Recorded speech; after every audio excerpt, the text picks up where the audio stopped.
Bem, boa tarde. Meu nome é Raimundo Garcia Cota. Eu sou professor de Economia da Universidade Federal do Pará. Eu quero saudar os companheiros que precederam, Zélia, o próprio Roberto, alguns colegas estão por aqui que eu não consigo identificar nesse momento, mas eu quero ter oportunidade até de falar depois, porque nós participamos de um momento político muito importante e que nós temos que passar para essa nova geração, porque nós ainda não fomos bastante organizados para fazer isso, para essa geração de 20 anos, do que nos aconteceu quando nós tínhamos a idade deles.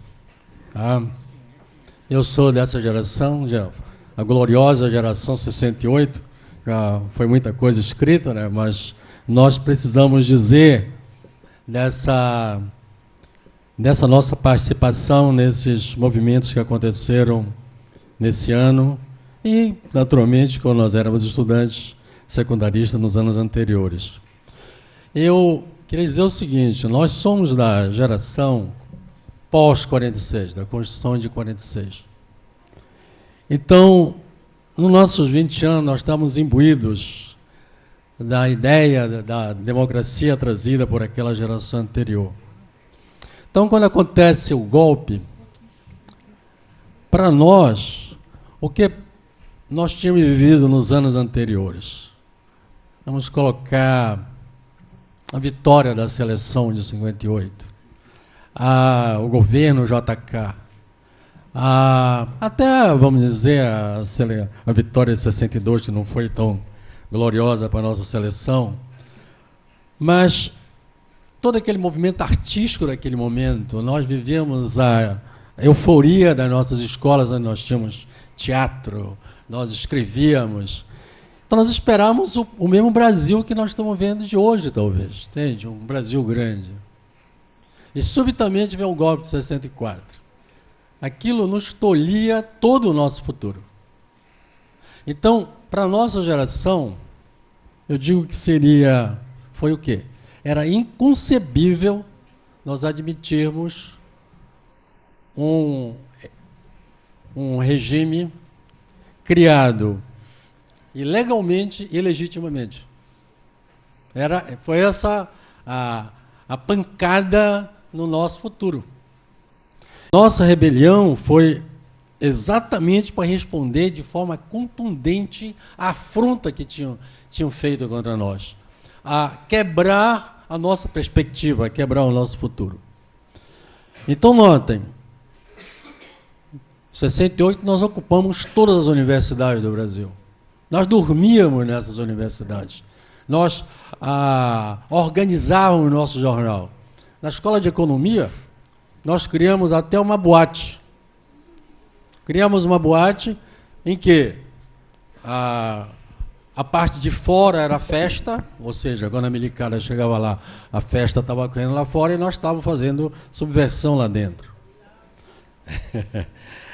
Bem, nós fizemos greve quando os professores tinham medo de fazer greve, até nem podiam.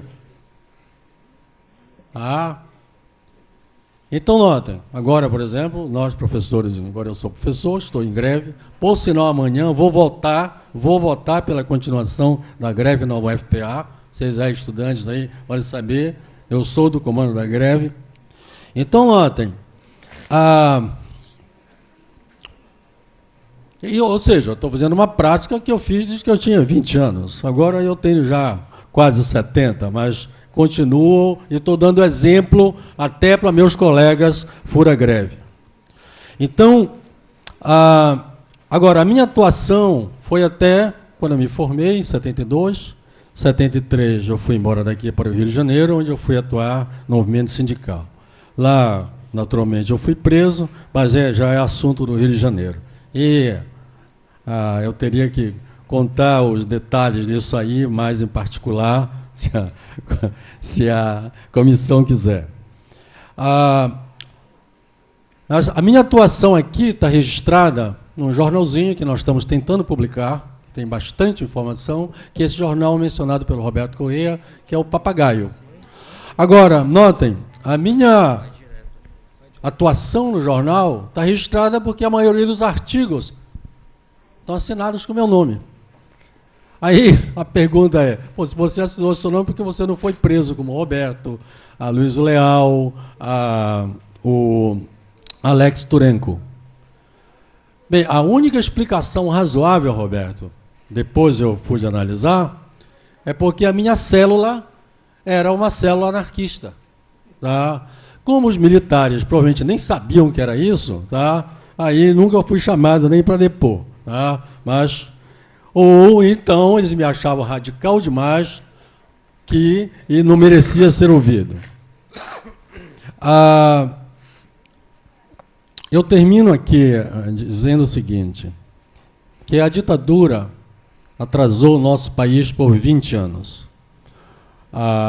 É só verificar o nome das pessoas que tinham sido expulsas do Brasil. Por exemplo, notem, vocês estudantes de economia, ao longo do meu curso, era-nos proibido ler Celso Furtado. Imaginem só o tipo de formação que nós íamos ter. Ler Celso Furtado. Agora, as outras, eu fui ler Marx no doutorado nos Estados Unidos. Claro que eu lia os trabalhos, os escritos que depois levaram da casa do Roberto. O Roberto aí tinha a melhor coleção marxista, tá? Que na época, minhas melhores leituras, naturalmente, eram anarquistas. Mas eu lia os livros do Roberto, até porque nós tínhamos que debater esse assunto na universidade. Agora, foi essa nossa resistência, essas pessoas que passaram por aqui, da resistência de vocês, tá? Do seu pai, Paulo, é que trouxe a democracia. Com a democracia, nós trouxemos até isso, tá? A recuperação política, a recuperação econômica do nosso país. Se vocês olharem quem fez Plano Cruzado e, naturalmente, Plano Real, foram pessoas que pertenceram ao movimento. É só ver. Peça Arida foi preso. Tá? Ou seja, o que eu estou dizendo de atraso é que todos nós que poderíamos ter terminado nossos doutorados com 30 anos, fomos terminar com 40, 50 anos. Ou seja, foi essa democracia que trouxe a recuperação do Brasil. É só pegar. Foi depois de 85, foi depois de 88, então nós temos apenas 25 anos de recuperação nesse país. Então, é a partir da democracia que começa a reconstrução, que nos dá a oportunidade de estar discutindo isso nesse momento.